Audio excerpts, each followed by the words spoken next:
여러분, 얼마 전에 우리 군에서 차등 진급제를 추진하려다가 추진 한두 달 만에 취소가 되거나 보류가 됐다는 그런 얘기가 있습니다. 이 차등 진급제라는 건 뭐냐면, 진급을 할 때 일정 수준의 체력이나 사격을 달성하지 못하면 여태까지는 한 2달까지만 유급을 시켰다가 석 달째부터는 자동으로 계급이 올라갔는데, 이제는 그렇게 안 하고 그 조건이 되면, 즉 체력과 그 사격 능력, 이런 기초적인 능력들이 되지 않으면 그러면은 진급을 시키지 않겠다는 거예요. 그러면 최악의 경우 일병으로 전역하는 사람도 생길 수 있다는 거죠. 물론 이와 같은 그 제도를 추진함에 있어서 전역 한 달 전에 1계급을 다시 올려서 상병으로 전역하거나 병장으로 전역할 수 있는 일종의 구제 그런 방안도 있었습니다. 그런데 시행 한두 달 만에 원점으로 돌아갔습니다. 그 이유는 워낙 탈락한 사람들이 많았기 때문입니다. 탈락한 사람이 많아서 이 제도를 없앴다. 이 제도가 처음 할 때부터 많은 비판이 있었어요. 그 봉급 주기 싫어서 그렇게 되는 거 아니냐, 이런 비판이 가장 컸죠.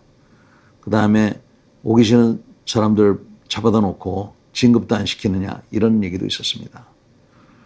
군대는 진급시키기 위해서 있는 것도 아니고 봉급 주려고 하는 것도 사실은 아닙니다. 군대는 나라를 지키려고 하는 것이죠. 근데 80%가 누락을 해가지고 한두 달 만에 이 제도를 폐기 처분하다시피 한 것은 저는 상당히 우려가 됩니다. 우려되는 부분은 어떤 부분이냐면, 사실은 이거를 하려면 간부들도 굉장히 귀찮은 거죠. 자기네들이 2-3달 동안 준비를 잘하고 매일같이 체력 측정을 해서 체력이 안 되는, 합격 조건이 안 되는 사람들은 훈련을 시켜서 그 수준을 달성을 해서 했어야 되는데 간부들이 그걸 안 한 것 같아요. 그러니까 자기 부대가 80%가 누락했다고 그러면 그거는 그 중대장이나 지휘관이 문책감인데, 그 중대장이나 그 지휘관을 문책하지 않고 오히려 그 제도를 없앴다? 이거는 간부들에게, 특히 게으른 간부들에게 면책을 해준 거나 마찬가지입니다.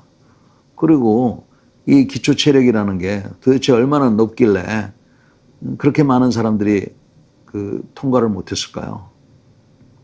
이 제도가 저는 필요하다고 생각합니다.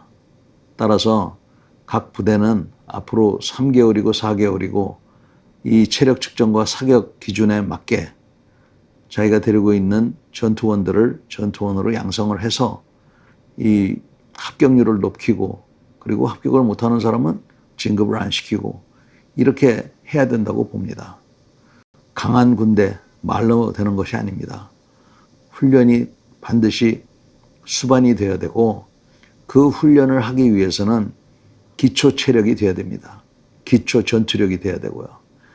이 차등 진급제, 기초 체력과 기초 전투력을 키우기 위한 제도인데, 이 제도가 성공할 수 있도록 지휘관들, 특히 초급 지휘관들은 노력을 할 필요가 있지 않겠는가 하는 생각이 듭니다.